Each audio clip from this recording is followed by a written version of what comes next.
Welcome! In front of me I have OPPO Reno5 and today I will show you how you can customize always on display panel. You have to go for the settings, then find home screen, lock screen and the always on display. Scroll down, tap on the always on display, enable this switcher right here. Here we can pick the custom patterns, so we can pick this one, and of course we can change the color of the captions. So as you can see there we got a lot of things that we can customize. You can change clock for the digital, or just permanently turn it off. We can pick the analog or digital, so we have to decide.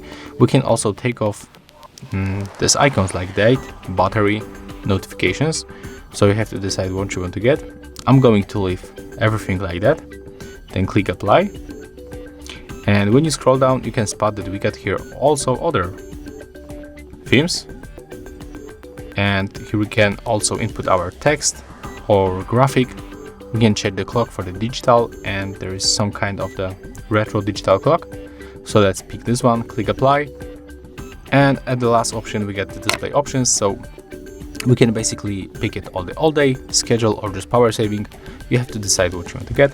I'm going to leave it like that and just take a look how it looks right now when we lock our screen. So if you found this video helpful, remember to leave a like, comment and subscribe to our channel.